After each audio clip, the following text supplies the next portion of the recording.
introduction யாரு? அது எதுவும் போடல. போட்டதா? இந்த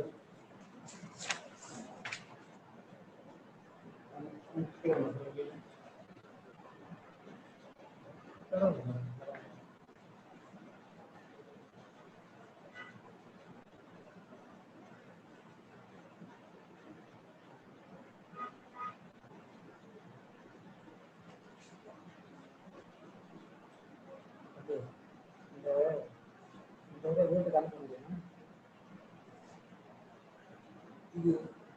இது பார்க்க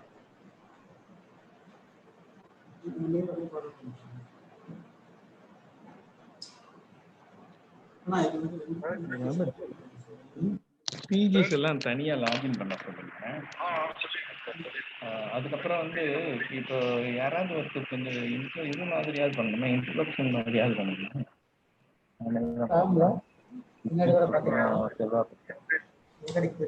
சரி, நானே சொல்லிடுறேன். வேற என்ன பண்றது, நம்ம எல்லாம் ஸ்கிரீன் வர்றதில்ல. ஒரு ஸ்கிரீன் வரல, டீன் வர டீன் வந்துட்டாங்க. சரி சரி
HOD sir, I think you can start on it, sir. Actually, I think we have.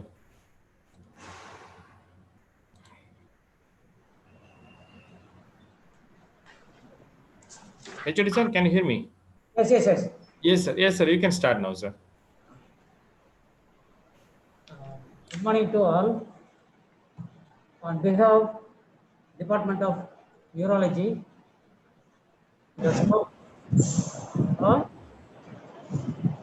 Hello. Yes.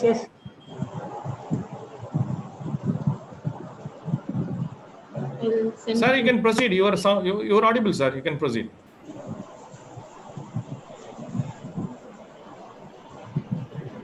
HOD sir, you can proceed, sir.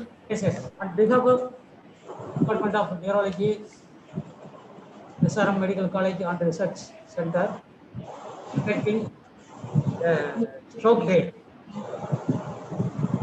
On that event, Professor Arun, HOD, Department of Neurology, going to talk on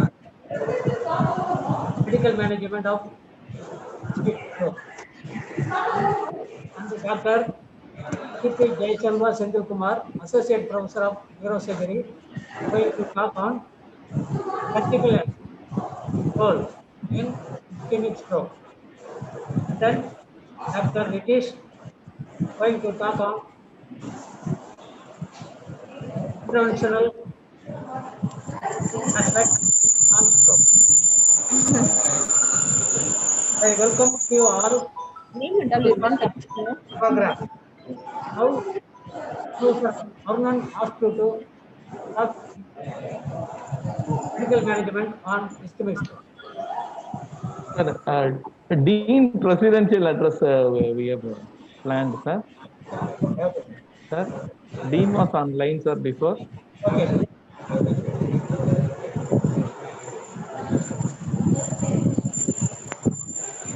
Hello, sir. Yes, sir. Dean. Yes, sir. Sir. Yes, sir. Presidential address. We requested Dean, sir. Yes, sir. He said he will give, sir.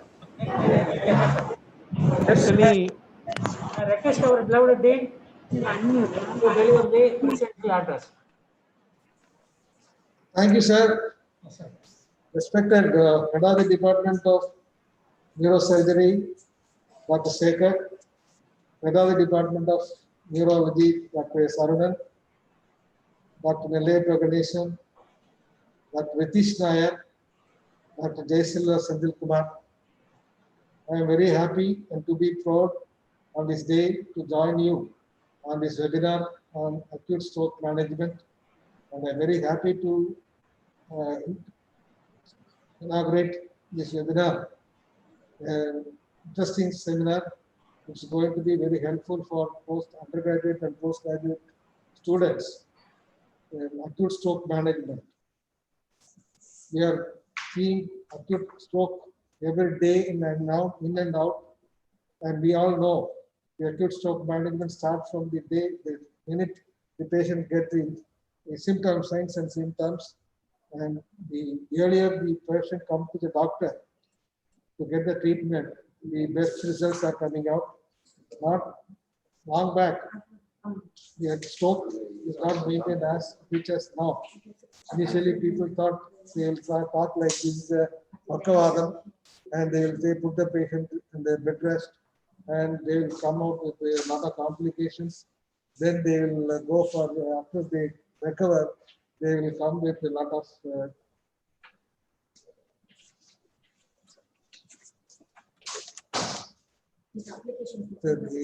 remaining the residual residual palsy and other things. Now, if the patient comes to the earlier to the hospital, immediate treatment is given, thrombolysis is given, and the patient gets cured. Almost by personal experience with one of our neurosurgeon who developed signs and symptoms when he was in a party on a Sunday.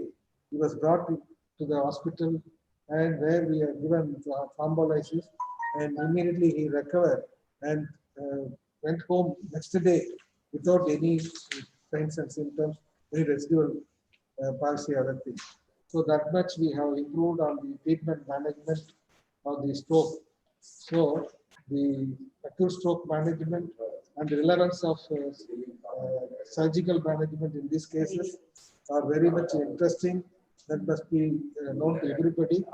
And all we know that Chennai is a hub of medical management, and the cases here are coming from other countries for the treatment, especially neurological managements are coming here. That's why it's very pertinent to conduct a webinar on this topic. And they have selected persons who are competent to do this webinar. And Dr. Ratish, we know that he's a senior consultant, is working in SIMS Hospital, and he is going to talk about neurointervention in acute stroke. And Dr.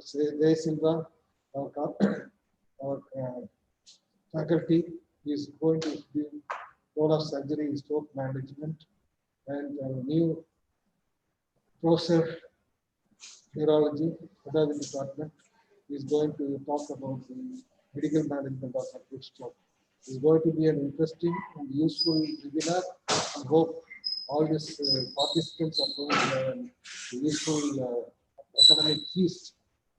I thank the organizers for inviting me to inaugurate the program, and also I congratulate them for organizing this program. Once again, I wish this program grand success. Thank you, Ananda. Thank you very much, sir. thank you very much, sir.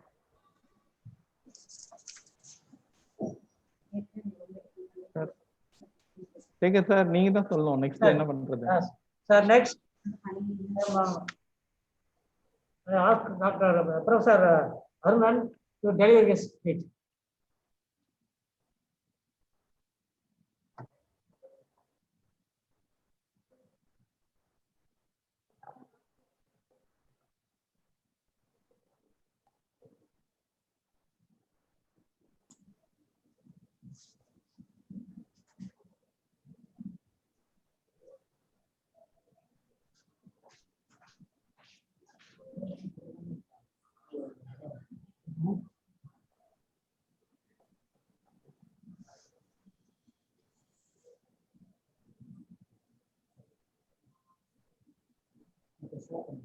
Sir, am I audible? Now I shall audible. Yes, yes, sir. Good morning to everybody. I thank our dean for his kind words, and I thank the organizers for organizing this CME webinar. First of all, I like to remember and pay homage to my teacher, Professor K. Mutturaj, who was adorning this chair before I came here. He recently passed away. Everybody knows he's a very nice person. I like to pay a homage to my teacher and our HOD, former HOD. And with him in mind, we'll go to the topic. It is actually it is a thrombolytic therapy in acute ischemic stroke. As Dean sir said before, previously we just watch the patient and give only some secondary prophylaxis so that in the future he may not get the stroke again. That's what we were doing before. Now we have got the only approved therapy for stroke, that is a thrombolysis. And Ritesh has gone to the next level by mechanical thrombectomy. And what Jayaselva is going to talk is about saving the life of a patient and helping him recover in special situations. So I will start with the medical treatment. And this slogan, I think we all should have this slogan in our clinics. Everywhere it should be posted in the hospitals and the public places. It is be fast. Previously it was fast. Now it is being changed as be fast. That means balance, ataxia, loss of vision, E, facial drip, that is facial palsy, then arms drip, that is weakness, then speech defect. Then it is time for us or the patient to call 108, which is a beautiful service that picks up the patient from the home itself, and as soon as possible, it will reach the hospital. So this be fast, which should always be remembered by us for the sake of the public. Then this is the overview of my talk. A few words about the pathophysiology of ischemic stroke, concept of ischemic penumbra, role of imaging in thrombolysis, thrombolysis procedure, thrombolytic drugs, thrombolysis in special cases, and introduction about intra-arterial thrombolysis, which will be subsequently dealt with by Dr. Ritesh. And coming to the pathophysiology of ischemic stroke, acute cerebral ischemia begins with occlusion of a vessel, blood pressure fall and blood flow falls distal to the accumulated place, distal to the obstructed place, resulting in hypoperfusion of brain tissue. Previously, we used to think that whenever there is hypoperfusion, the neurons die. It is not so. Actually, in due course, hypoperfusion progresses to ischemia and infarction. Directly, it is not infarction, so that we get a time for saving the ischemic tissue before it becomes infarcted. Normal cerebral blood flow, all of us know, is 55 ml per 100 gram per minute. That is 75 ml towards gray matter and 30 ml towards white matter. The cerebral blood flow, if it is less than 20 ml per 100 gram per minute, it leads to ischemia. While it comes down below 15 ml per 100 gram per minute, it will lead to infarction. That will be the death of the brain matter. So, and that only I have. Sorry to pause you, sir. Slide is not visible, sir. Slide. So, I am sharing.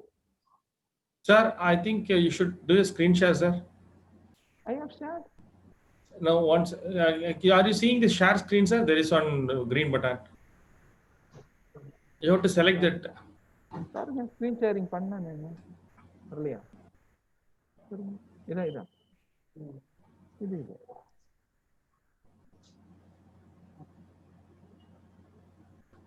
வரலையா இவ்வளவு நேரம் வரலையா screen? Now it is seen, sir. No, you are seeing? Yeah. Yes, just run a slideshow. Run a slideshow. இங்க வருது பாருங்க. Slide show. மேல இருக்கு.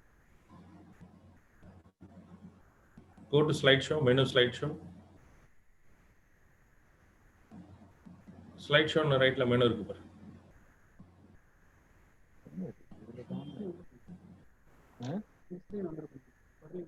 வரலையா? Top Slide- close. Yes. That slides also I'll show and move. Sorry, I didn't know. So these are the slides I said before. That is B first. We have to remember that always. Then this overview. Then the pathophysiology of stroke.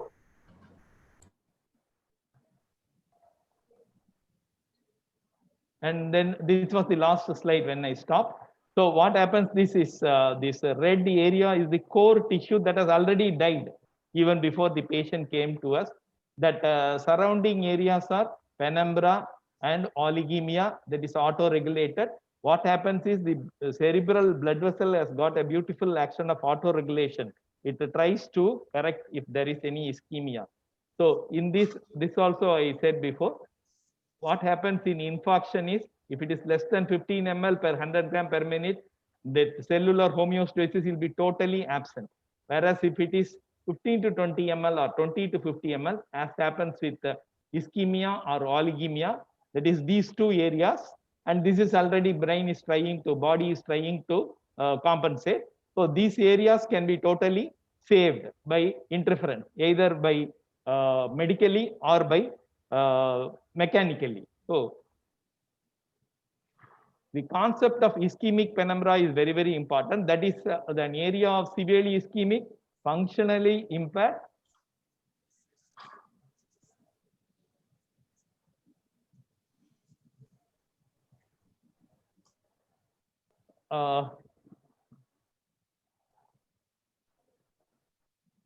The concept of ischemic penumbra is important. An area of severely ischemic, functionally impaired, but surviving brain tissue, which is at risk of infarction over time, but can be saved if reperfused before it is irreversibly damaged. So this is the concept of ischemic penumbra, which we are trying to save. Cells in the penumbra region, that is the ischemic and oligemic area, they do not survive forever. Over time, the infarct core enlarges and eventually consumes the total penumbra over time. So giving rise to the clinical dictum, that is why this time is brain.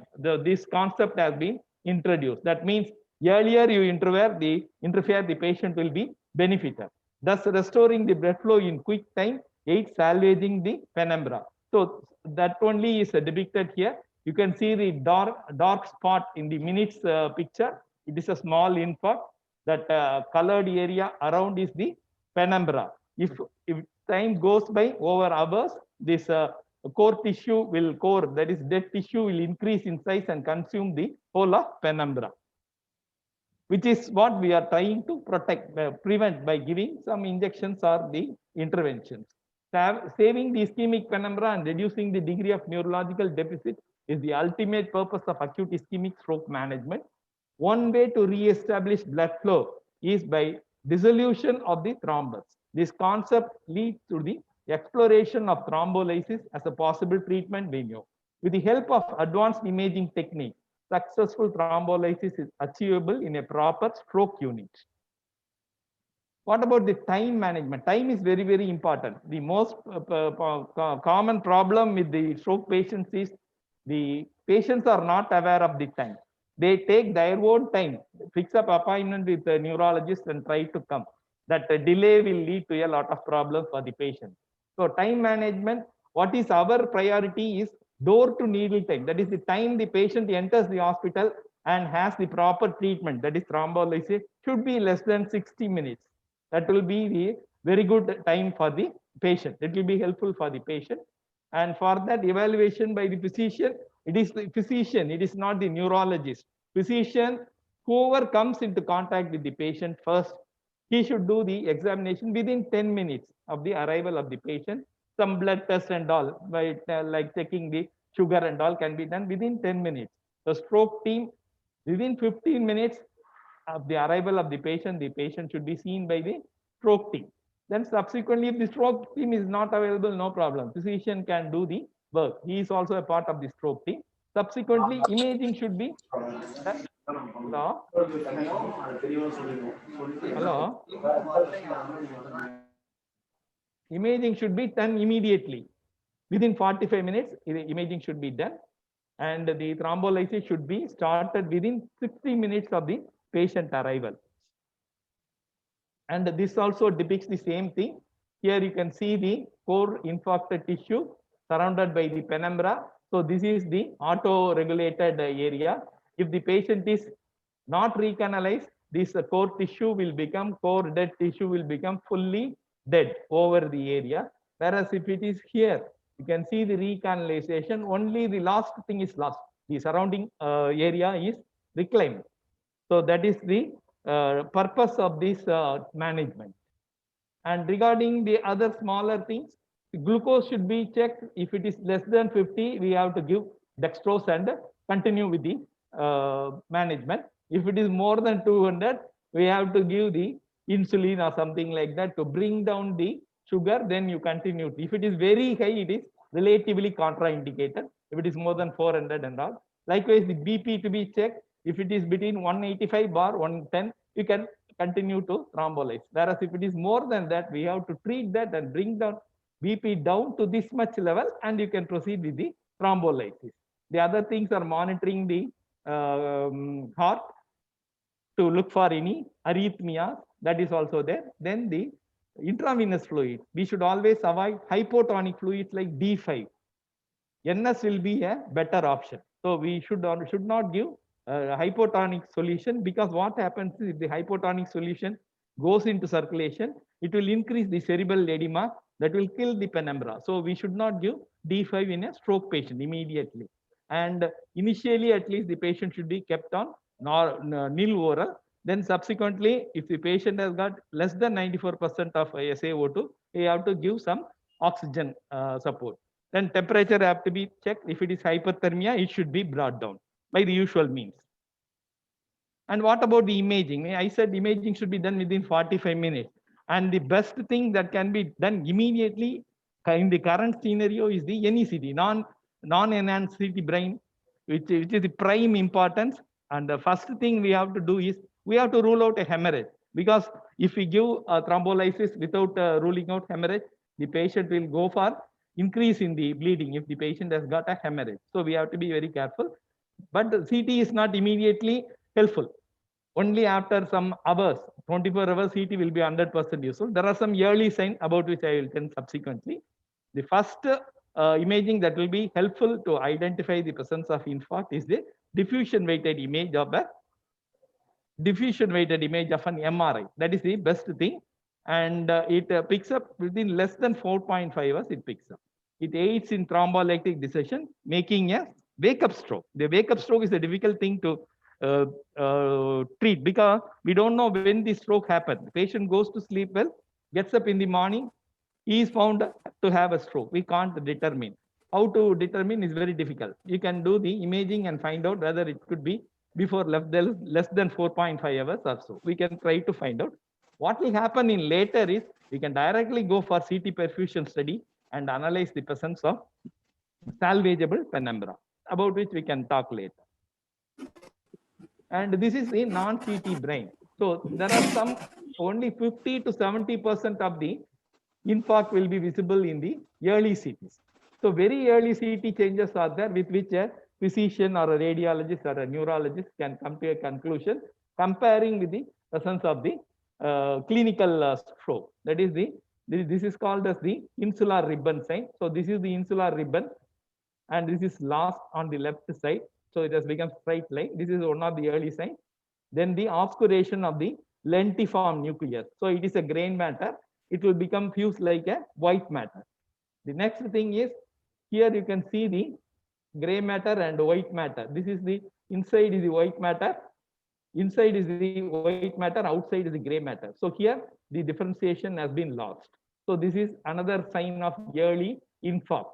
and then the hyperdense MCA sign. You can see the hyperdense thrombosed MCA. This is also another sign of infarction. This is the early CT sign of infarction.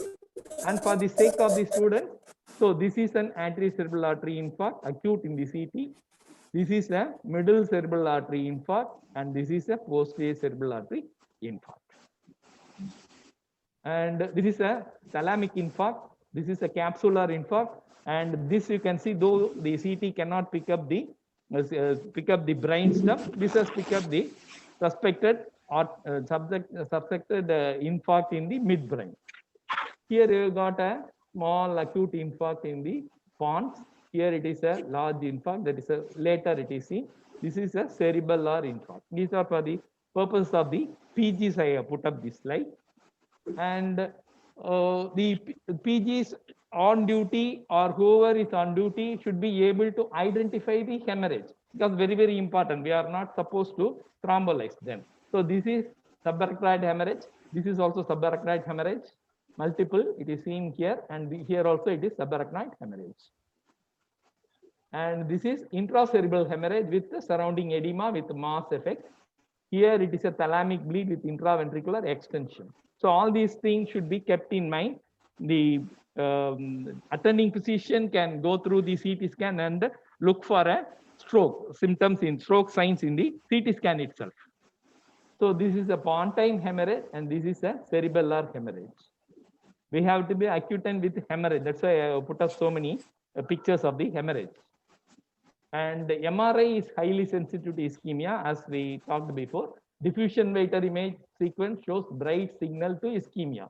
So you can see this bright signal. This is ischemia, diffusion weighted images. This is the ADC map. It shows here, whereas in the diffusion weighted image, it is very clearly seen. And we should know about the diffusion weighted image and perfusion weighted image mismatch. So this only gives us a clue about the salvageable tissue that is available. Diffusion weighted image is a measure of the tissue integrity, while perfusion weighted image is a measure of the cerebral perfusion. Diffusion weighted image reflects only the irreversibly damaged core, that is the infarct, while the perfusion weighted image reflects whole area of hypoperfusion. The volume difference between these two regions is termed as the diffusion perfusion mismatch. That is, it measures the volume of ischemic penumbra tissue at risk of infarction shortly, which can be saved if interfered in time. So perfusion PWA, DWA mismatch more than 20% has 95% accuracy in selection of case for thrombolysis. And this is again the same thing, core tissue, that is a purple color. The black arrow represents the penumbra that can be salvageable. And here also it shows this yellow area is the infarcted tissue, that is the core of the infarction. And you can see this red region around that tissue, that is a salvageable. This is a CT perfusion study. And here also you can see the mismatch. So this is small, this is large. This can be saved. These areas can be saved. And the government of India as well as government of Tamil Nadu has given guidelines for the management of stroke, especially for stroke thrombolysis. And intravenous thrombolysis indication is age more than 18 years. Contrast CT scan showing no hemorrhage or well-established large infarct. Acute ischemic stroke symptoms with onset last known well, clearly defined less than 4.5 hours for patients between 3 to 4.5 hours. Additional criteria to be the age less than 80 years. Previously, even up to 3 hours, we were not thrombolyzing if the patient is more than 80 years. Now you can thrombolyze if the patient is more than 80 years, if it is below 3 hours. There is no, for 3 to 4.5 hours, no history of diabetes and of previous stroke, not on anticoagulation. That is also kept as a criteria. And these criteria keep changing. As I said before, initially 80 plus we were not thrombolyzing. Now they are thrombolyzing even 80 plus within the 3 hours. That it has been shifted over to 90 now. As the experience goes by, the changes will be coming one by one.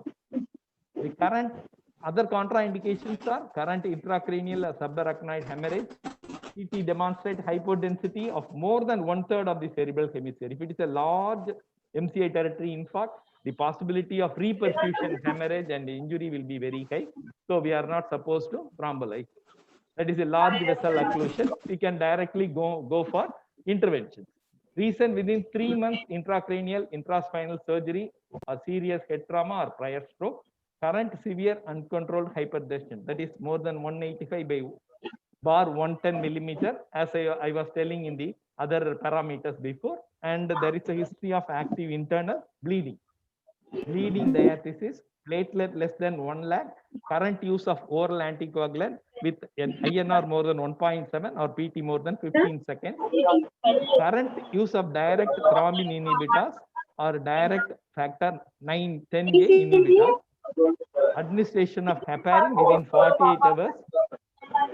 Someone has switched on the mic, it seems. With elevated APTT or low molecular heparin in 24 hours. Presence of intracranial conditions that may increase the risk of bleeding, that is vascular neoplasms, arteriovenous malformations, or aneurysms. Warnings, these conditions may increase the risk of unfavorable outcomes, but are not necessarily a contraindication to treatment. As I said before, glucose less than 50 milligram, greater than 400 milligram can be treated and taken up. Seizures at the onset of stroke, if individual deficits are due to post-ictal state rather than due to ischemia, that's called the START paralysis, we have to consider. If rapid diagnosis of vascular occlusion is identified, treatment may be given. We have to be careful because START paralysis will look like a stroke. So we have to identify, we have to establish that there is obstruction, then only you can proceed with the thrombolysis. Only minor or rapidly improving stroke systems take a TIA. Without any obstruction, it will be improving. We have to be careful before identifying that.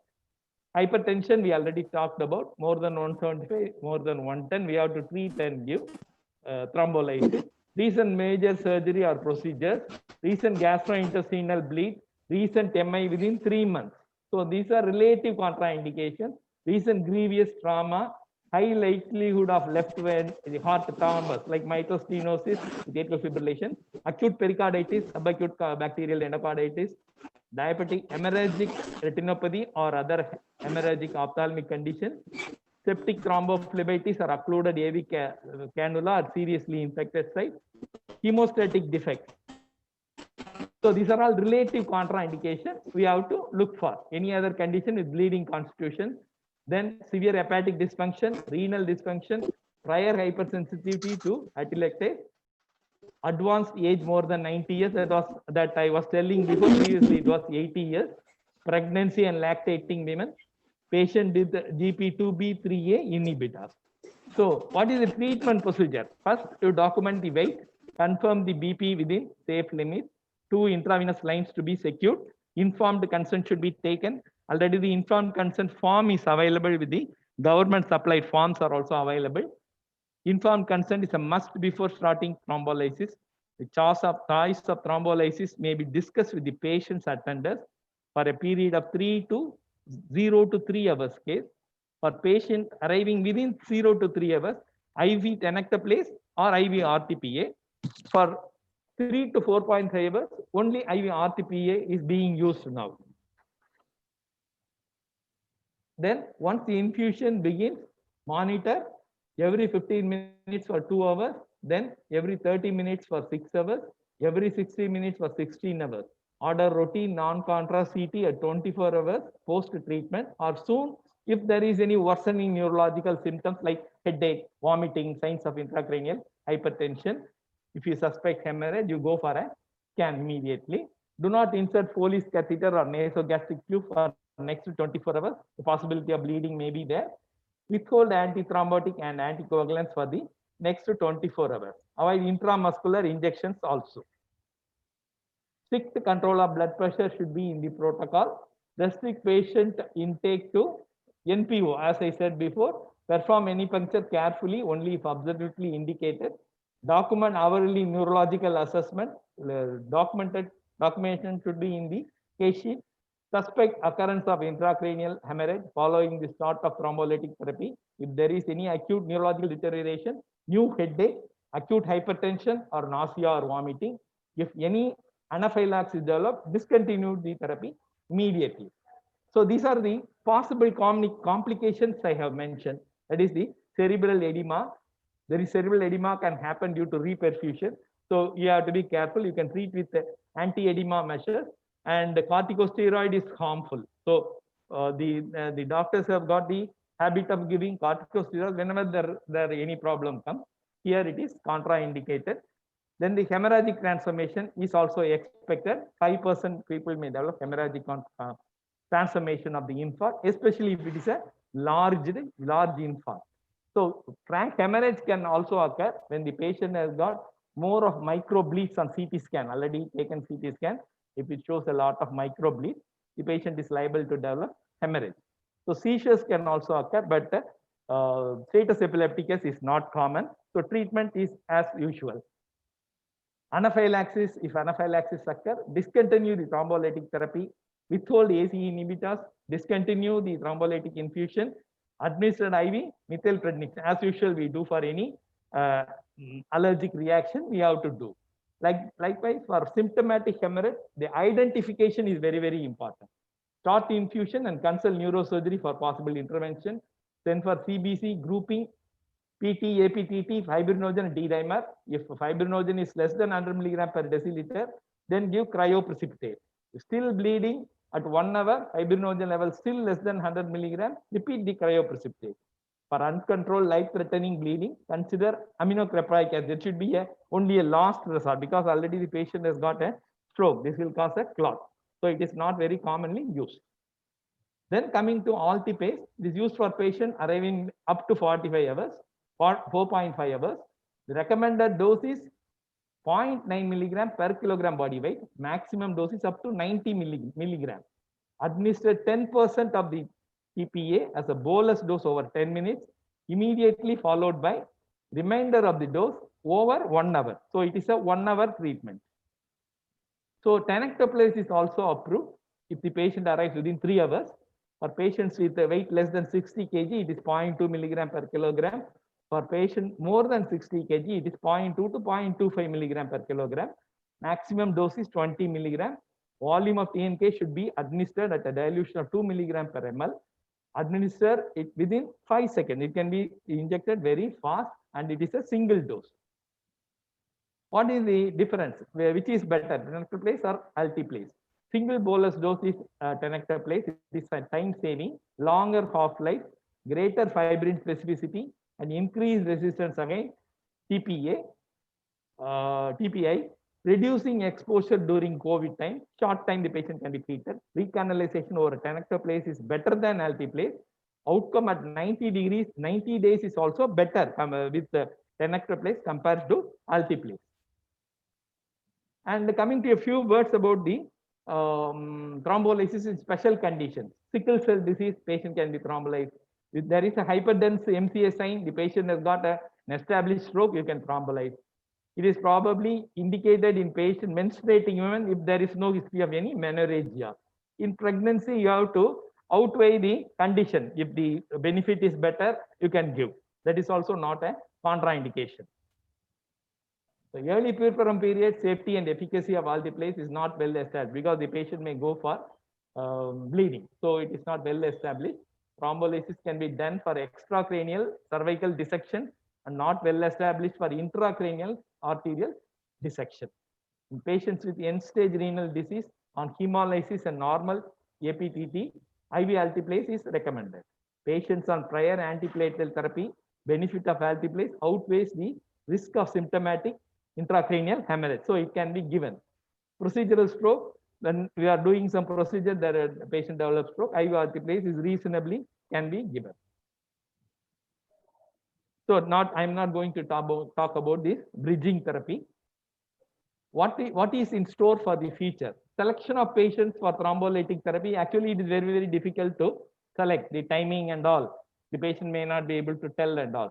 So coming years, it will be based more on imaging studies. Like CT perfusion study will be immediately done if the patient comes, and we can assess the salvageable tissue is there, means we can go for thrombolysis. That is going to happen in near future. New emerging techniques for MR permeability image used to predict the microvascular permeability and quantification of blood-brain barrier.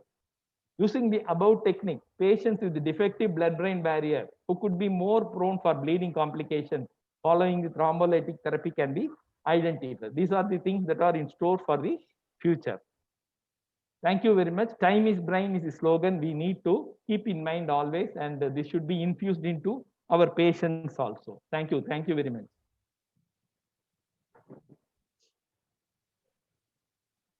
Thank you. Thank you, sir. Professor Arundan has given the excellent. Can you hear, sir? Yes, sir. Professor Arundan has given the excellent and elaborate regarding the medical management. He stressed the importance of dose-to-needle for the patient and the physician and the treating neurologist. And the imaging wise, we can highlight the penumbra, how to salvage the tissue, how to improve to normal. Then he has gone to the contraindication for the medical management.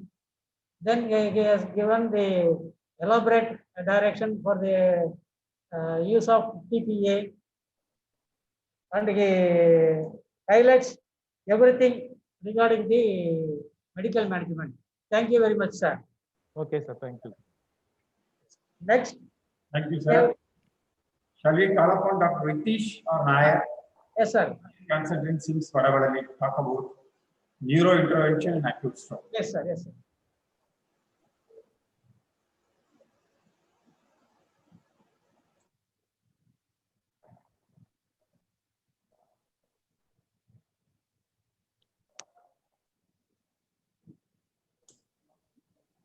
So good morning, everybody. So I am audible, sir.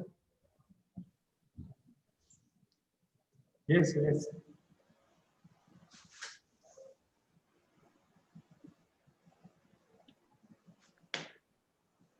Video.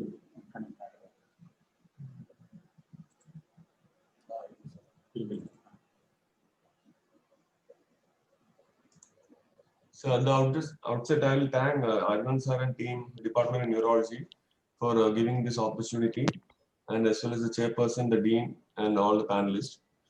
Thank you for including me in this talk. As sir highlighted, it was a very elaborate talk. Stroke care is a teamwork.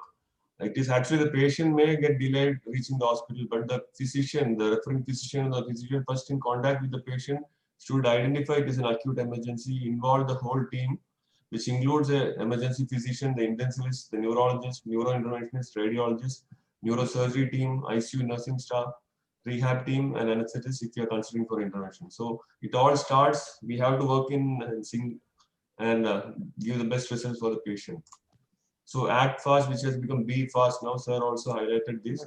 So basic steps initially, these are all have been well covered in previous talk by Arvind sir. We have to confirm the time of onset. Usually the patient may not be in a position to communicate properly. So we may have to double check with the relative, have to contact the family member on the phone and confirm the scene, what happened, what time the onset. And if it is within the thrombolytic window, we have to rush things. Grade the severity of stroke, which is using an NHS stroke scale.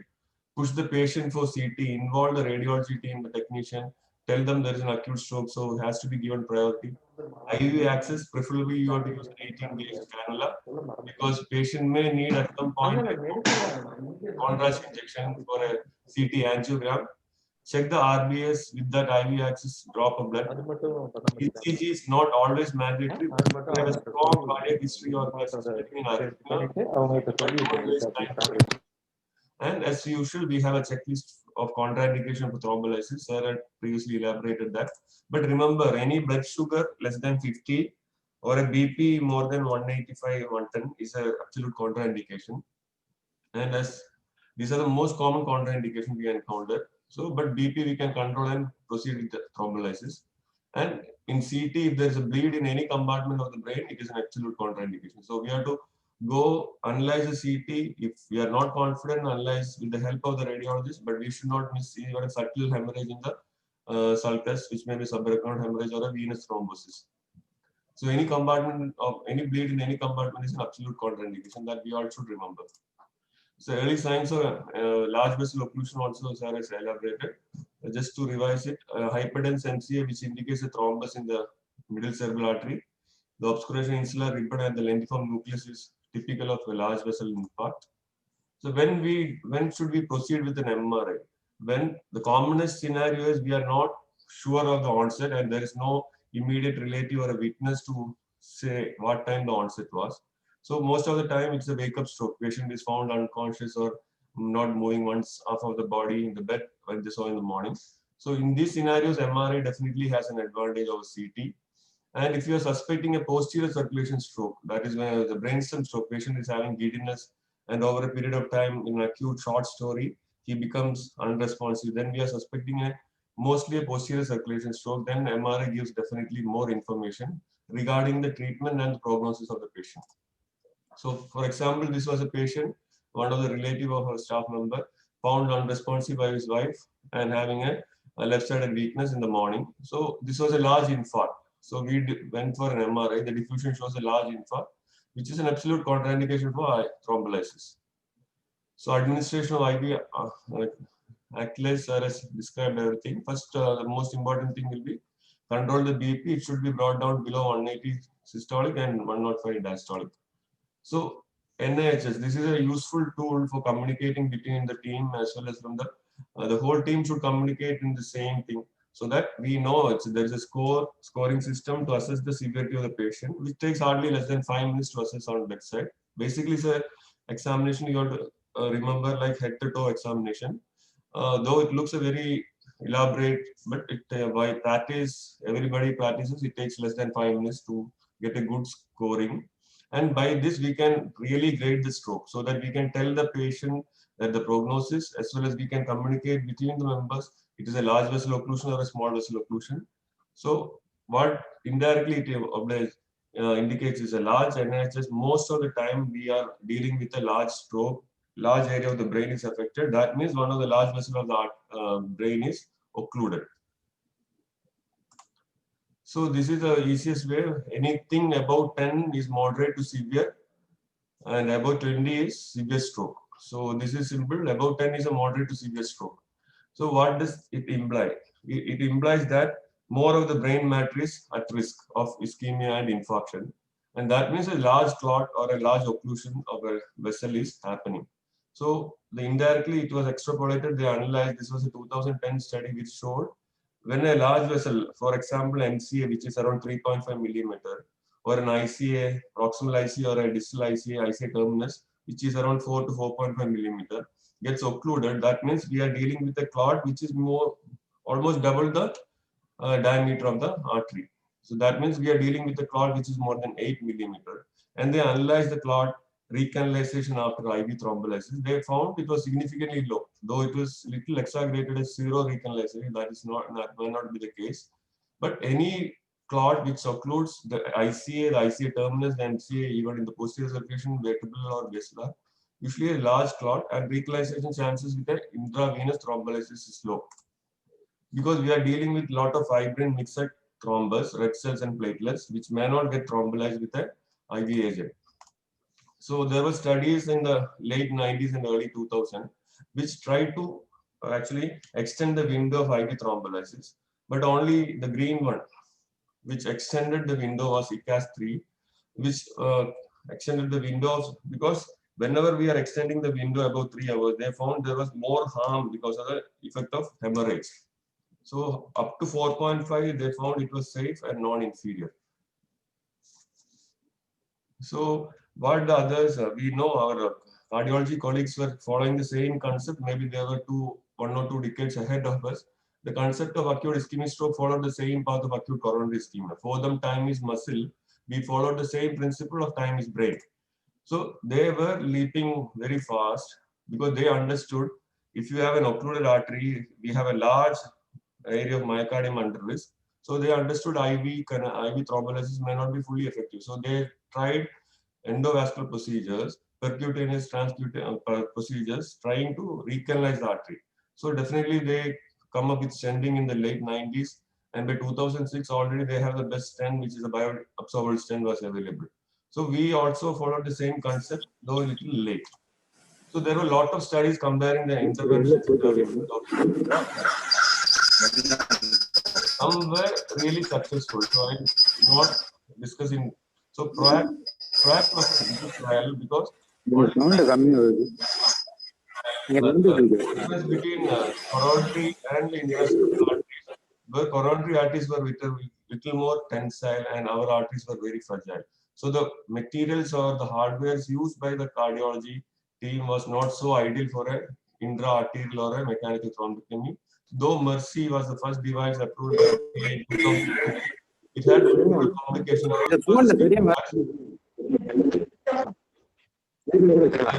Higher chances of perforation and damaging the endothelium when we are taking the device into the intra-arterial circulation. But in last decade, great advancement have happened in technology as well as imaging as well as the hardware.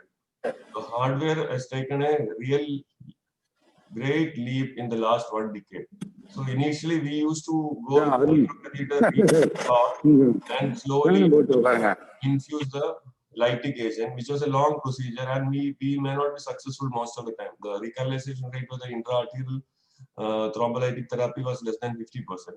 Then they found out with stiff devices, Mercy Retriever, though it was effective in pulling out the clot, most of the time it ended up with damaging or perforating the small arteries, and patient will have not a good outcome. Then came the era of, in late 2000, came era of stent retrievers. I'll just go briefly to the history. It was actually device was designed for stent assisted coiling of a wide neck aneurysm in the upper slide. So they understood some of the aneurysm which has wide neck, either they deploy a balloon, but balloon can't be kept for a long time. So why don't you put a stent which can be retrieved or which can be deployed if needed? So because we won't be occluding the artery for a long time. And some of the time they understood after the coil is stable, we don't have to deploy the stent, we can actually retrieve the stent. And they found out a lot of thrombus were coming in the stent.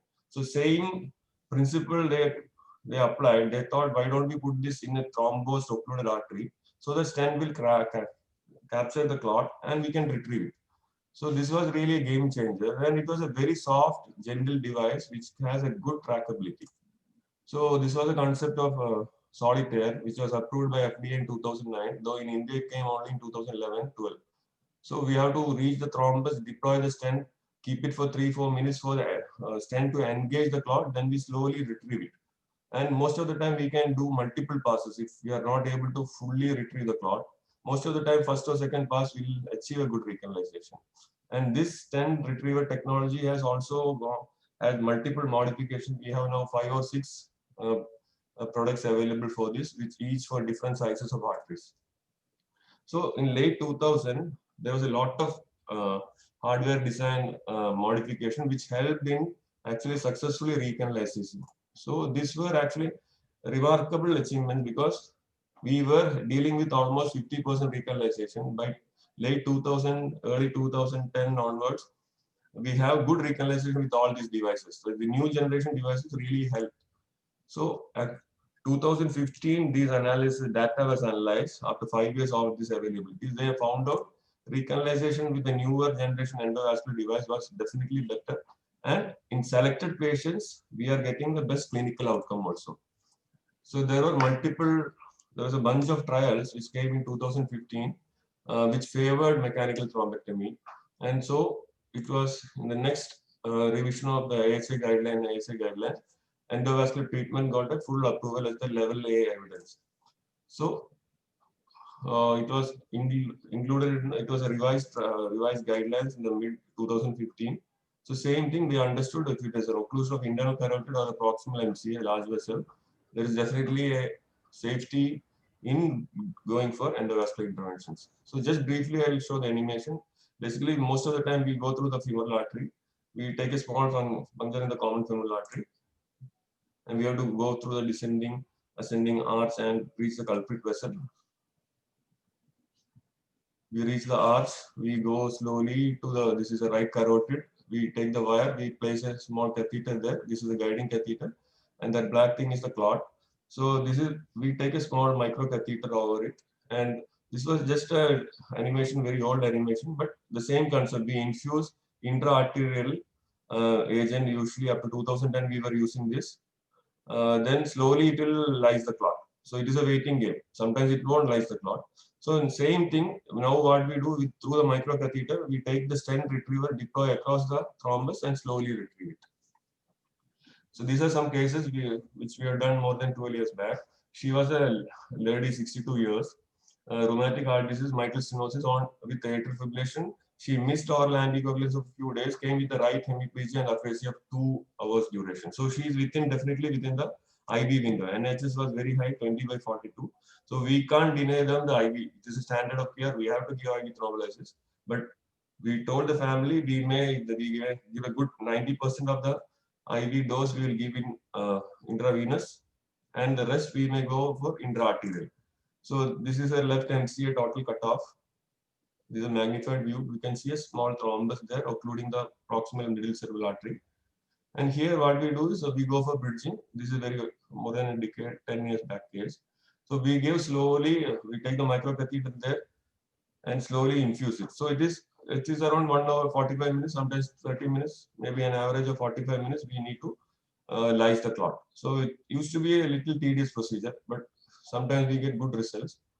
So by 2012, the stent retriever technology was available in India. So this was a young lady who came with progressive drowsiness, of the last 8 hours. She had a very low GCS, pupils were sluggish. And what we see, this is a very teaching slide.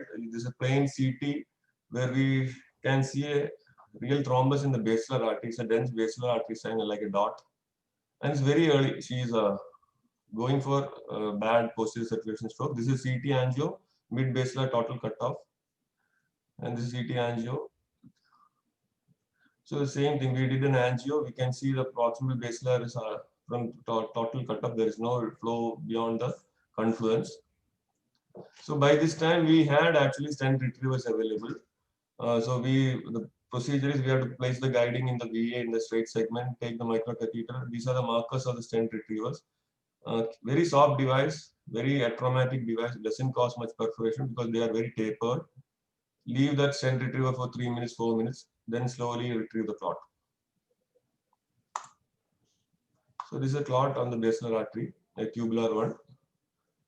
And we could recanalize it. So this was a real game changer. This was 2012. So we can totally recanalize. And this patient, she was a teacher. She is back to job after 1 month. She is back to work. So we are developing slowly in the hardware. Still, we used to follow what the coronary cardiology friends used to do.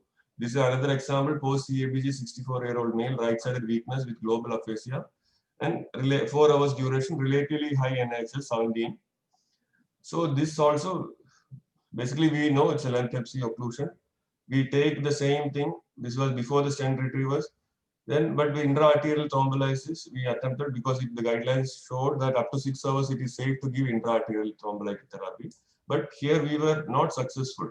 So what we are dealing though we thought it's a cardioembolic stroke, we are dealing with actually intra-arterial intracranial atherosclerotic disease, which is causing a gradual occlusion and total cutoff. So this is a intracranial atherosclerotic narrowing. So we, as I was telling, we follow the same principle what cardiologists used to do. We have to, if you want to recanalize this artery, we have to slowly do a balloon plasty with a very small coronary balloon. That is what we exactly did, because intra-arterial was not opening. So that we are dealing not with a embolic or a thrombotic emboli. We are dealing with an in situ thrombus in a plaque. So we have to just open, recanalize the plaque. So pass the microwire and slow 1.5 12 millimeter balloon. These are coronary balloons. These are also very soft, gentle balloons. We do a plasty, sometimes multiple, 2 or 3 times serial plasty we'll have to do, but we could achieve a good recanalization.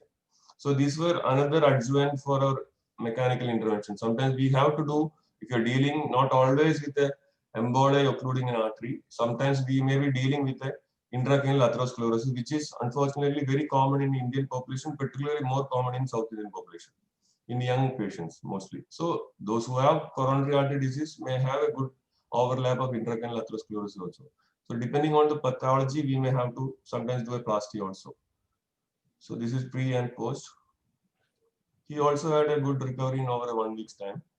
So by 2014, 12-14, we have a newer hardware, which was a newer device available. It is an aspiration catheter. Here the advantage is we may have to just pass the wire once slowly through the thrombus, then this aspiration catheter or a suction catheter will actually engage like a vacuum and the clot comes. So this is less traumatic actually. So, and we have a proximal pump which will aspirate, give a small pressure, negative pressure, and the clot will come. So these are for a very acute clot, these are very fast. You can see the patient was moving, anesthesia team was about to induce, and these catheters are very supple, it will go very fast. We reach and we have to just engage it in 2 minutes, aspirate. So by the time anesthesia were about to put an IV line on the other side, we could aspirate. So these are sometimes very fast. So this was also a good addition to our endovascular hardware. So another example, this is a 74-year-old male, a right-sided weakness from 4 a.m. He reached the ER in around 4 hours. So we decided on IV thrombolysis followed by mechanical thrombectomy, the standard protocol. So this is though it was looking like a wake-up stroke, so we went for an MRI, which was showing early diffusion changes, but flare was normal. So Arnan sir was saying this is a good way of assessing. That means it's a very early infarct, less than 4.5 hours. So he has to be given IV. So we went ahead with IV, and the angio, the slide on the right can show the angio is showing hardly any ICA. So here we are dealing with the extracranial atherosclerotic disease in the proximal ICA at the origin, which has gone for an occlusion. So we know from this plaque, one of the thrombus or the new thrombus after the plaque rupture has embolized to the MCA. So to access that distal thrombus, we have to do a plasty. So first what we do is gentle plasty with a 5 or a 620 balloon, so that we open the ICA, then go distally and retrieve the clot. So these are another case. Sometimes we are dealing with an extracranial atherosclerosis, which can cause. So in this scenario, we have to do a proximal ICA plasty, then only we can reach the distal vessel and pull out the clot. So all the angiographic results may not actually replicate as a good clinical outcome. So we have primed this family because it's a large occlusion, proximal ICA disease. He has a good chance of edema, hemorrhagic reperfusion hemorrhage, and he may need a decompression. So this was neurosurgery team is always in the loop. So this we went for an elective decompression, knowing that 12-hour scan was like that. And day 7, he had a good resolution of the edema. And now this is 3 years, he comes walking with some residual aphasia. So definitely decompressive craniotomy also is a very important life-saving procedure in a large vessel occlusion, because we know when the infarcted tissue swells, edema increases, there will be more hyperperfusion, more damage of the neighboring tissues also. So the ideal acute ischemic stroke protocol is 0 to 4 hours. If you are seeing a high NHS score stroke, always ask for a CT brain as the standard. And if you're dealing with a large moderate stroke, more than 10, ask for an angio also. And for this, we can remember, unless patient is a non-CKD or a patient having a background of elevated creatinine, please don't wait for the creat report to come. We can go ahead, if we are justified, nobody will blame you for an angio. If CT angio is normal, go ahead fast, start the IV thrombolysis even near the CT console itself. If CT angio reveals an occlusion of major vessels, you can go for bridging. If it is more than 4.5 hours, you can go for even thrombectomy. So this was the discussion up to 2015-16. Now, then they understood with these all new devices whether we can extend the window a little more. So then came the concept of tissue-based imaging, that is perfusion of the brain tissue has to be understood so that we can clearly define the penumbra. So they conducted trials in the later part of, after 2015 onwards. So there were good evidence that sometimes up to 24 hours in an anterior circulation, we can salvage some of the brain tissue, giving them a good MRS outcome after 3 months. That is a functional outcome after 3 months are better if you recanalize the vessel in selective patients. So there was a good landmark successful trial by Dawn 2018. So this is a little complex to understand, but our team should have a CT perfusion and we should analyze the CT perfusions. At least we should not be having a clear volume mapping, but if there is a significant penumbra in a CT perfusion, in a patient coming up to 24 hours, we are justified in opening a large vessel occlusion if that is the cause of the stroke. So this was just to show that example that we are sometimes extended IV window and mechanical window nowadays. Stuttering, she is a obese lady, 68 years, stuttering left hemiparesis. Now last 12 hours fixed deficit. She was not worsening or improving. She is just so decided on CT perfusion. This is a color mapping of the CT perfusion study, not a clear slide. So we can see there is definitely the lower corner. This is a mean transit time. There is slow perfusion happening on the right hemisphere, but the volume is well preserved.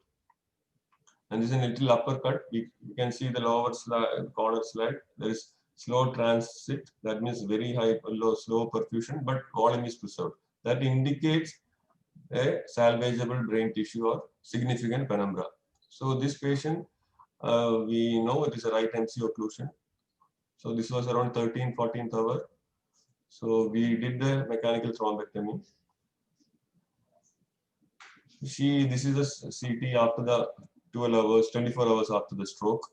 There is some basal ganglia infarct, but most of the cortex is well preserved.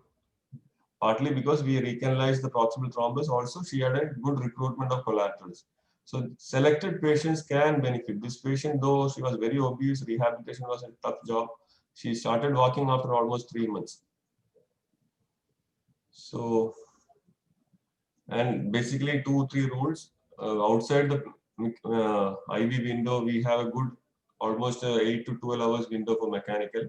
And if there are contraindications for TPA, like a low platelet, elevated INR, mechanical has to be considered. And now, because standard of care is also proximal vessel occlusion like Gessler, ICA terminus, or M1 mechanical has to be considered. So I'll just, this is last case. This was a young 56-year-old male with progressive drowsiness and quadriparesis over the last 4 hours. But in front of us, in the ER itself, he was showing fluctuation. He was improving. But so we decided we will give IV thrombolysis. Though we know basilar artery is not seen in the CT angio. I don't have the parenchymal image. And kept the patient in ICU. This was around evening 5 o'clock. But around 11:30, our team got a call that he is not responding. So we know, though we have given the standard of care IV, we know that either it is the collaterals have not failed and the basilar is going for a total occlusion. So 11:30, that is after 4 or 5 hours after thrombolysis, patient become unresponsive. So here we are dealing, this is a lateral view of a vertebral artery run, and this AP view, we can see hardly any perfusion into the, we are just seeing the pica territory. There is no flow into the basilar only, right? Vertebral artery is already occluded. And this is a middle slide, middle image is showing a ICA run, the PCOM. Actually, PCOM is reperfusing the PC and is going up to the mid basilar, so it retrograde. So we are dealing mostly with a disease across the mid basilar artery. So we are dealing here with the intracranial atherosclerosis of the basilar artery. That's why he was having good collaterals, because this disease was gradually progressing and it has gone for a total shutdown in the last 12 hours. So in these scenarios, we go ahead with, we know we are dealing with a atherosclerotic disease and occlusion. We may do a plasty. In this scenario, the repeated plasty also, the patient's artery was recoiling and occluding. So in the middle of the night, we have to do a stenting. So here the issue is where we have already given IV thrombolysis less than 8 hours back, and we are going to deploy a stent to preserve the artery, to recanalize the artery. So we have no other option but to take risk and load the patient with double antiplatelets, which is little outside the guidelines. But this patient slowly improved. After 2-3 weeks, he was discharged. So we are dealing sometimes with atherosclerosis, sometimes with thrombotic occlusion. So we have to choose the right hardware. Imaging has to guide us which patient will benefit. So it's a teamwork. It's actually from the ER, from the time the patient arrives to the door, till the rehab team, it's a real teamwork. So that makes stroke work very interesting. Thank you for listening. Thank you.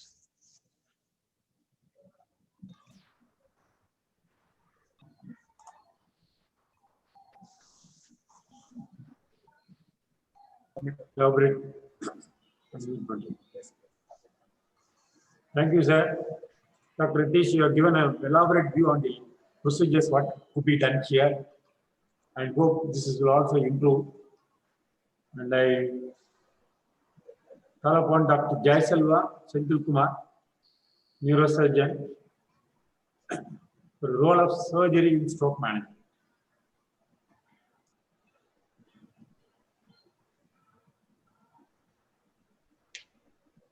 Is my screen visible, sir? Yes, sir. Yes. Yeah. A very good morning to the chairpersons, senior professors, and dear colleagues. I'm going to talk on surgical management of stroke.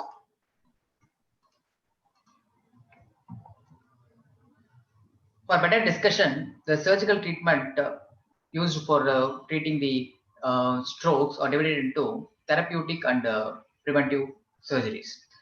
The therapeutic surgeries include decompressive hemicraniectomy, craniotomy, and clot evacuation. The decompressive hemicraniectomy is mainly used for ischemic type of stroke, and the craniotomy and clot evacuation is used for hemorrhagic type of stroke.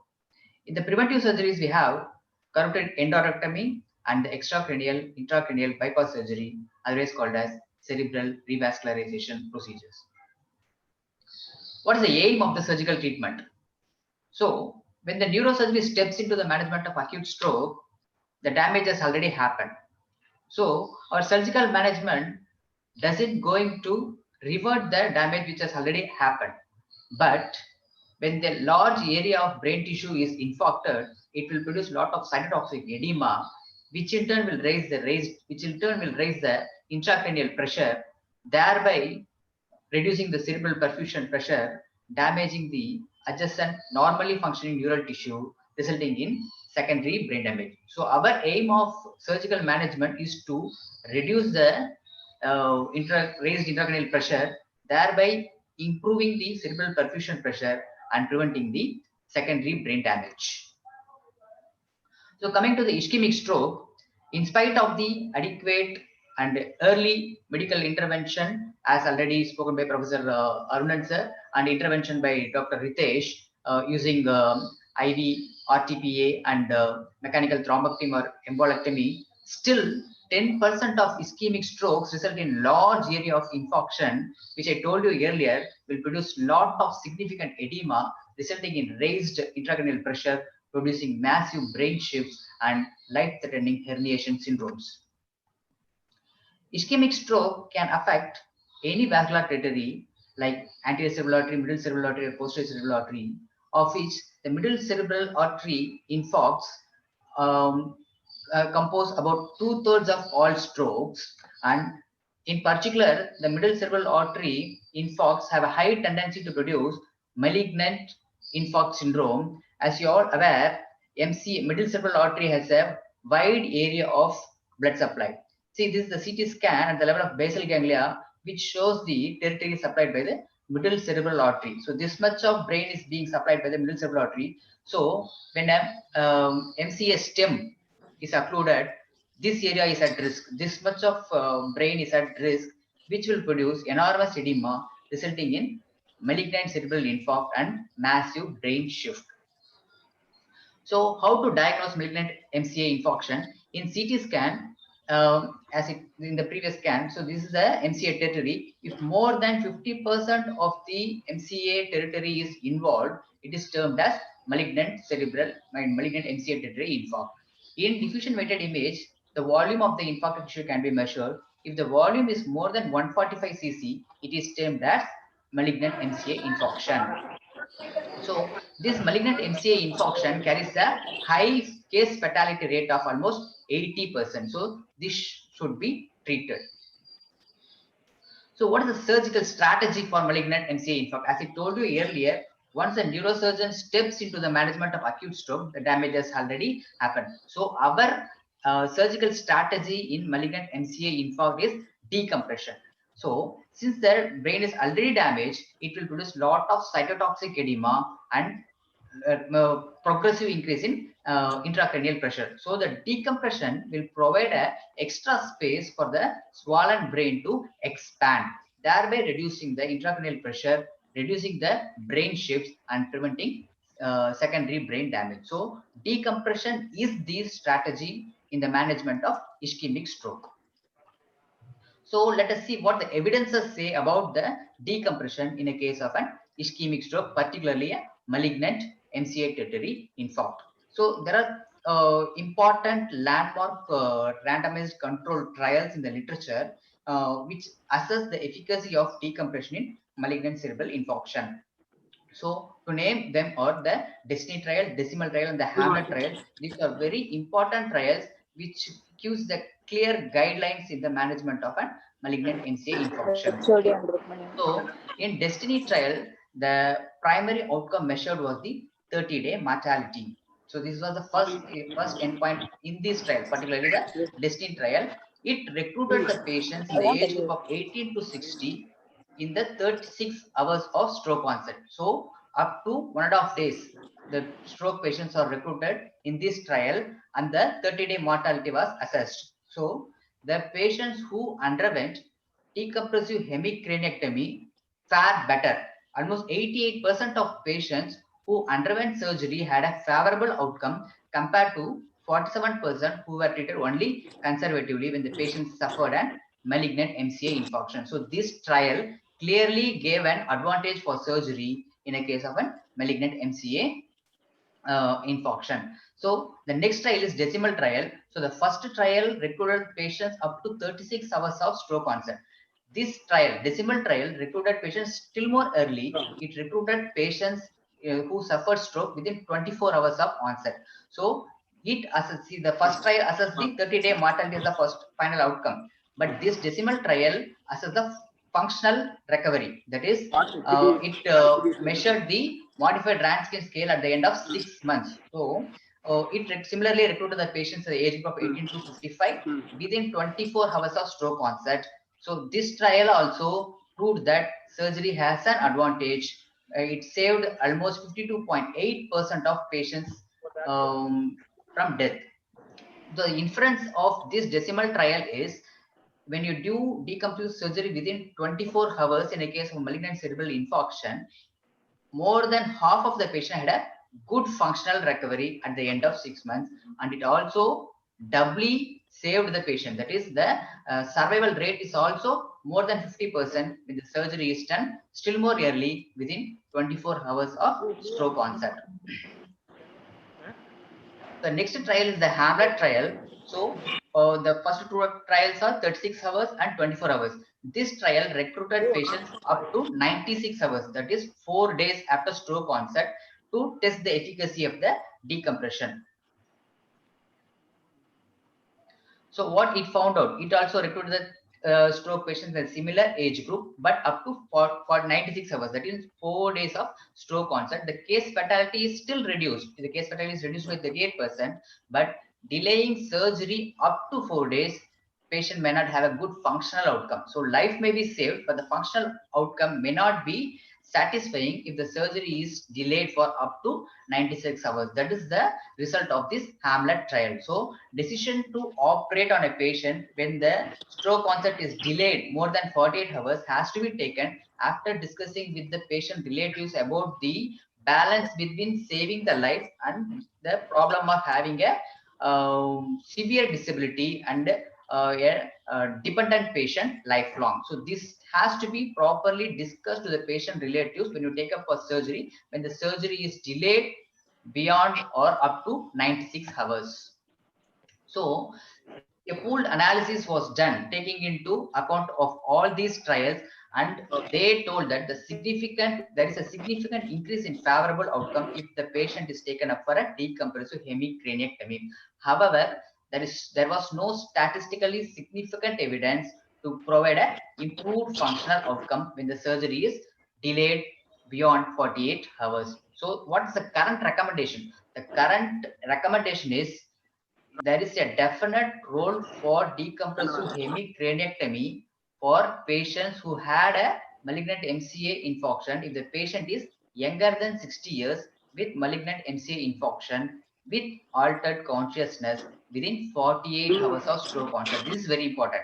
So when a patient age is less than 60 with the malignant MCA How did they use infarction, that? Tell me. and if the patient is operated within 48 hours, I'm not only more telling than about that, survival, not even you can consider. expect some Your functional recovery irritations and also. all. I'm doing the same works. So, Even then, 48 irritations hours and all only more is the important for you. What is the ideal use time of telling to me? Telling me. subject a patient to a decompressive hemicraniectomy. So, whenever you suspect a massive, whenever you suspect or when you there are radiological evidence of a stem occlusion, ideally you have to repeat the scan in 24 hours and 48 hours to look for development of malignant cerebral edema, to subject the patient to early surgery, which not only saves the patient but also Mansur, can you expect stayed some quiet. functional You recovery. stayed quiet. That is what you are telling For me. patients No, I am older than staying quiet. 60, Let me be surgical quiet. decompression is controversial. So, as I told you earlier, you should discuss the patient relatives, and we have to discuss in detail about the risk benefit ratio. Life may be saved, but the disability will be very severe, and patient may be dependent for lifelong. So when you plan for a decompressive hemicraniectomy in a massive infarct in a patient who is more than 60 years, it has to be individualized, and it has to be taken. The decision has to be taken along with the patient relatives, considering the life-saving nature and the severe disability which may not be recovering for the patient. So it is an illustrative case operated in our department in our institute. So this patient underwent a decompressive hemicraniectomy. See, the craniotomy should be quite big. So almost 15 cross 12 centimeter is the minimum size of the bone that should be removed, and the temporal decompression should be adequate. So this is the temporal part of the skull. So this is the frontal region, this is the occipital parietal region, and this is the temporal region. So the temporal bones should be nibbled, and it should reach the middle cranial fossa base, thereby reducing the compression of the temporal lobes against the brainstem. So only when this part of the bone is removed, the brainstem compression by the temporal lobe will get relieved. So all these steps are important. The size of the bone removed is important. Minimally, it should be 15 cross 12, and the subtemporal decompression. Temporal bone has to be nibbled up to the middle cranial fossa base. That only will relieve the brainstem compression by the temporal lobe. So removing the bone alone is not enough, because see, the dura is very tough. Even after removing the bone, this dura can compress and constrict the underlying brain. So liberal durotomy should be done. So dura should be liberally opened like this, making sure that no part of the brain is constricted or compressed by the dura. So it can be opened like a flap, or sometimes radial fashion can also be used to liberally open the dura. So after the dura is opened, we'll do a duroplasty like this with either the pericranium or fascia lata or synthetic dura to prevent the complications of CSF leak in the post-operative period. So all these steps are important: doing a wider craniotomy, temporal decompression, liberal durotomy, and a lax duroplasty to make sure the brain is not compressed and to prevent the complications of CSF leak.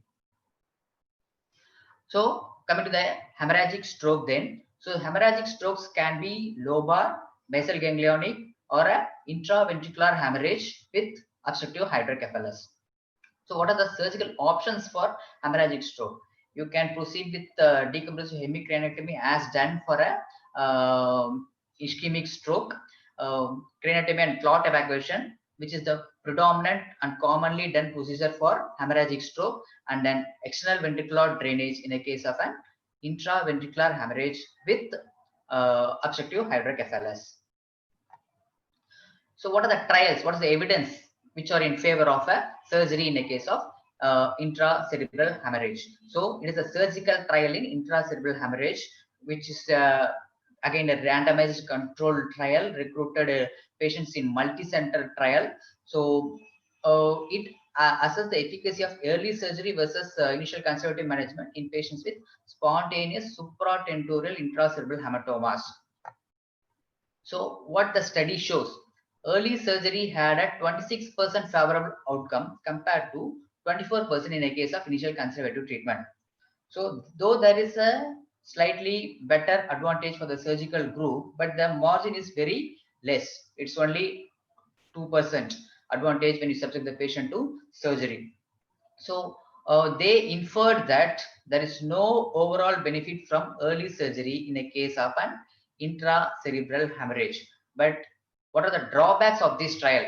So this trial recruited all patients of intracerebral hemorrhage ranging from lobar hemorrhages and deep basal ganglionic hemorrhage and intraventricular hemorrhage. Intraventricular hemorrhage itself has a higher mortality risk of more than 50%. So having together all these types of intracerebral hemorrhage pulled away the benefit of surgery in this trial. And also this trial included only the craniotomy procedure to assess the benefit of surgery. So doing a bigger craniotomy for a superficial hemorrhage is actually beneficial for the patient, but a bigger craniotomy for a deep-seated ganglionic hemorrhage is posing risk for the patient. So having these drawbacks in this study actually pulled away the benefit of surgery in the surgical group for an intracerebral hemorrhage. To combat these drawbacks comes the STITCH 2 trial, which is again a randomized control trial, which is actually a subgroup analysis of intracerebral hemorrhage, included only superficial lobar intracerebral hemorrhages of 10 to 100 ml in volume without any intraventricular hemorrhage. Okay, so all these are taken into account within 48 hours of test. So STITCH 1 trial included all intracerebral hemorrhages, whereas STITCH 2 concentrated only on superficial lobar hemorrhages without intraventricular hemorrhage and within 48 hours of test. So what is the inference of this trial?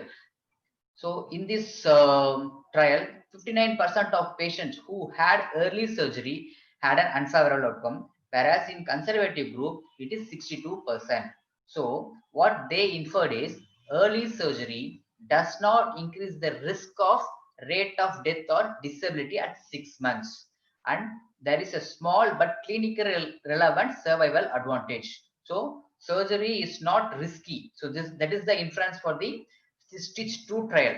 So the STITCH 1 trial concluded as there is no surgical benefit in a case of a intracerebral hemorrhage.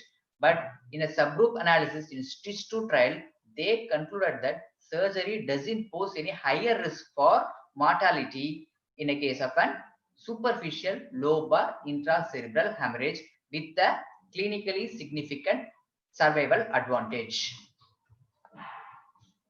So it's an illustrative case operated in our department, in our institute. So craniotomy will be done like this, and with the pre-op, see, even for superficial hemorrhages, there will be minimum of 1 centimeter depth from the cortex. So when you open the dura, brain will be normal. You won't be seeing any hemorrhages. So with the preoperative scan, you have to identify a non-eloquent shootable area to make a cortical incision to reach the clot.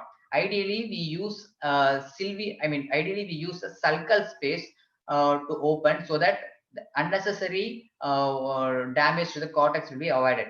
So the sulcus is a natural corridor which will be opened to reach the depth of the brain, and the clots will be evacuated. After clot evacuation, the hemostasis is the foremost important thing. So if there is any point bleeder, it should be cauterized. If there is a diffuse bleed, you have to do covering with Surgicel and gel foam, and you have to wait for some time. And perfect hemostasis is the crux of the surgery, because to avoid rebleeding.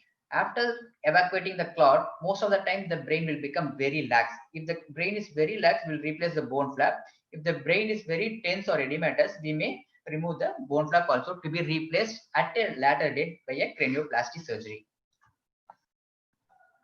So there is a prognostic scoring system for ICH which takes into account the Glasgow Coma Scale, age, and the volume of the clot. So the formula is 10 into GCS minus age minus 0.64 into volume. The cutoff derived was 27.67.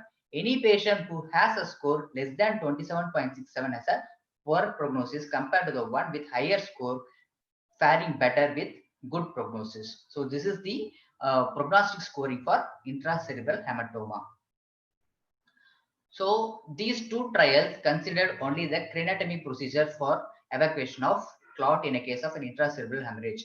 So doing a craniotomy for a deep-seated vasoganglionic hemorrhage is itself a bigger procedure. So to combat this, is there any role for minimally invasive surgery? The MISTY trial came into vogue, which assessed the efficacy of minimally invasive surgery with thrombolysis in a intracerebral hemorrhage for clot evacuation. It's again a randomized control trial done in 78 hospitals in US, Canada, Australia, Asia.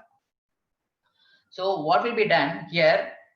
Either stereotaxy or endoscopically, a catheter will be inserted into the clot cavity, and thrombolysis will be done with altiplase to lyse the clot. After that, the catheter will be placed in situ, through which the lysed clot will be drained out. So this is the procedure which was done in the MISTY trial. 1 milligram of altiplase was used every 8 hours up to 9 doses. So the aim is to decrease the clot size to less than 15 ml. So what is the inference? 45% of patients in this group and 41% of standard medical care had a MRS score of 0 to 3 at 365 days. So the inference is for moderate and large intracerebral hematomas, MISTY, minimally invasive surgery for minimally invasive surgery to lyse the clot and catheter drainage doesn't improve the proportion of patients who achieved a good response at 365 days. So minimally invasive procedure with thrombolysis and catheter drainage of the clot doesn't have an advantage over medical management. CLEAR trial is the one which which is for the treatment of intraventricular hemorrhage. So intraventricular hemorrhage with obstructive hydrocephalus, the procedure we do is the external ventricular drainage, wherein we make a burrow, put in a catheter into the horns of the ventricle, by which the blood-stained CSF will be drained. The external ventricular drainage will be kept for 5 to 7 days till the CSF becomes clear. So this is the treatment we routinely use. So what is done in this trial is installation of altiplase through the ventricular drain to lyse the intraventricular hemorrhagic clots and to fasten the clearing of intraventricular hemorrhage. So this trial aims at removing the intraventricular hemorrhage with altiplase versus saline irrigation. So mainly the intraventricular hemorrhage cases are with intracerebral hemorrhage volume less than 30 ml, and the intraventricular hemorrhage obstructs the CSF flow in the third and fourth ventricle, producing obstructive type of hydrocephalus. Here again, 1 milligram of altiplase is used every 8th hourly up to 12 doses. So what is the inference? The primary efficacy outcomes was similar in both placebo group and the altiplase group. At 180 days, the treatment group had a lower case fatality. So slight advantage if you use altiplase in a case of intraventricular hemorrhage. So the ventriculitis and serious adverse effects were less in a case of altiplase group, and the symptomatic bleeding was also similar only. So no extra added bleeding tendency in a case who received altiplase. So this is the inference in this group. So they concluded that irrigation with altiplase did not substantially improve the functional outcomes at the MRS3 cutoff compared with irrigation with saline. So simple external ventricular drainage alone is enough. Adding an altiplase doesn't produce much benefit for the patient, having in mind risk of bleeding tendencies. So what are the current recommendations for intracerebral hemorrhage treatment? So surgery has a definite role in a case of superficial lobar ICH with volume ranging from 30 to 100 ml and intraventricular hemorrhage with obstructive hydrocephalus. Large gangliocapsular hemorrhage with features of raised ICP may benefit from surgery. Again, in this case, it is mainly a life-saving surgery, and the functional outcome may not be optimal or may not be satisfying for the doctors and the relatives. So these are therapeutic surgeries done for stroke. Coming to the preventive surgeries, the preventive surgeries are mainly the carotid endarterectomy and the extracranial intracranial bypass surgery, or external carotid and internal carotid bypass surgery. So why preventive surgeries? Almost 10% of carotid stenosis patient will have a stroke. Again, the risk of recurrent stroke is significantly higher a patient who had a lacunar stroke or TIA. 25% of patients who had a stroke has a tendency to develop recurrent stroke. So preventive surgeries to prevent stroke is foremost important considering all these factors.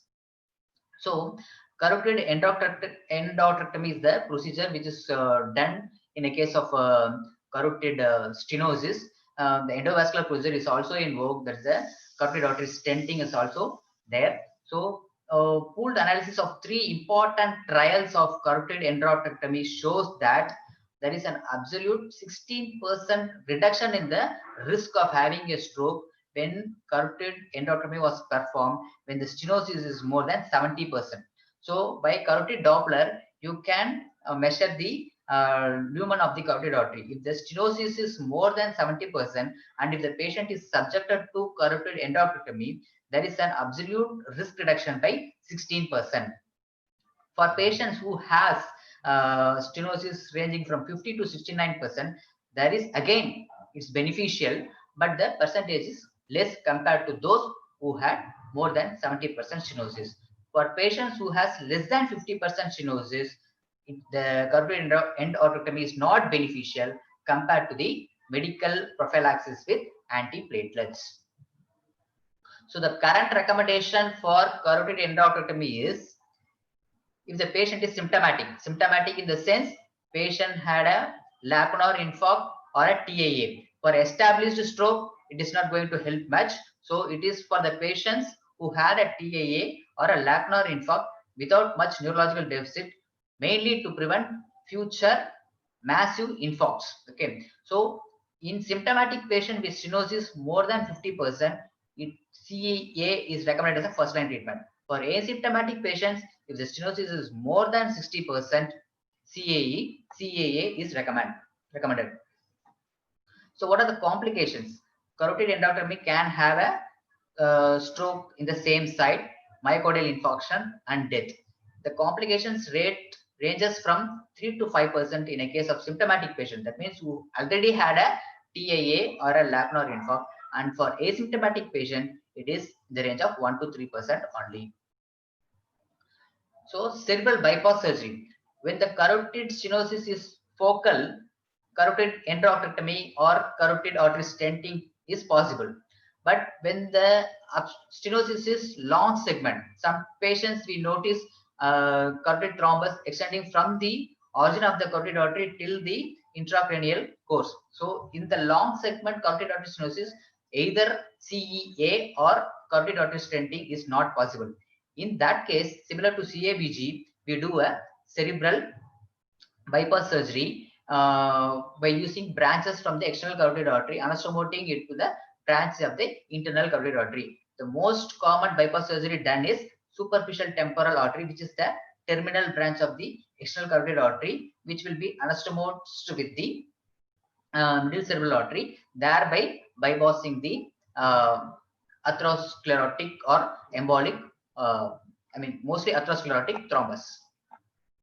So the indications are recurrent ischemic strokes, long segment carotid stenosis, intracranial vessel thrombosis. Sometimes stroke patients, carotid Doppler will be normal, but they will have a thrombus in the middle cerebral artery. In these cases, this bypass surgery will be of useful. But before going into this cerebral revascularization procedure, cerebral ischemia has to be documented. When the intracranial thrombosis or long segment carotid stenosis is long standing, lot of collaterals will develop intracranial for the intracranial vessels, and it will be a patient will be having an adequate blood supply. So before subjecting the patient to revascularization procedure, cerebral ischemia has to be documented, which can be done by SPECT scan or a CT perfusion scan with acetazolamide challenge. After giving acetazolamide to the patient, if you do a CT perfusion scan, if there is any reduction in blood supply, these are ideal candidates to have a cerebral revascularization procedure. Again, TSA will give a clue about the collaterals which are supplying the oligamic vessels. So, take home message for my today's topic is malignant MCA infarcts. If the age is less than 60 years, early surgery within 48 hours, patient definitely has a survival advantage. For hemorrhagic stroke, superficial lobar hemorrhages with volumes ranging from 30 to 100 ml, and the surgery is performed within 48 hours, patient has a survival advantage with good possible functional recovery. For intraventricular hemorrhages with obstructive hydrocephalus, external ventricular drainage definitive has a role. Thank you for patient listening, and thanks for the opportunity.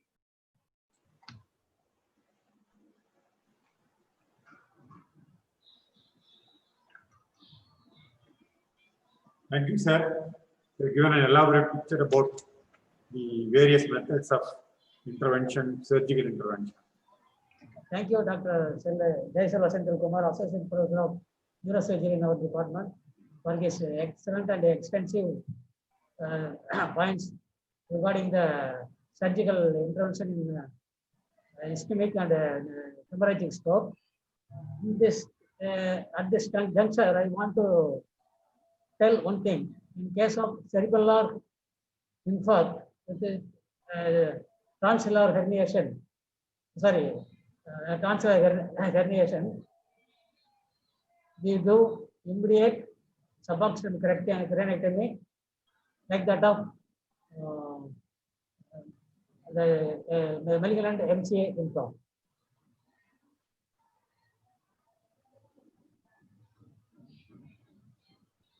Next, vote of thanks.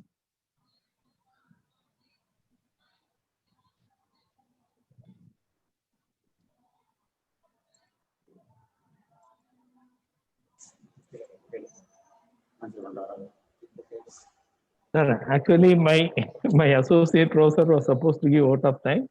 He's not giving. I will give, sir. I, on behalf of the departments of general medicine, neurology, and neurosurgery, I should first thank the dean for giving the presidential address and for giving us permission to conduct this seminar. I should thank our beloved Professor Sekhar and our Professor Nellaipan Ganesh sir, who chaired this session, and the presentation by Dr. Ritish and our friend, our brother Dr. Jayaselva Senthilkumar was fantastic, and I should thank them. I should thank our ITK team for arranging all these things. I should thank my associate professors and postgraduate who helped in organizing this function, this CME. Thank you very much. Thank you all.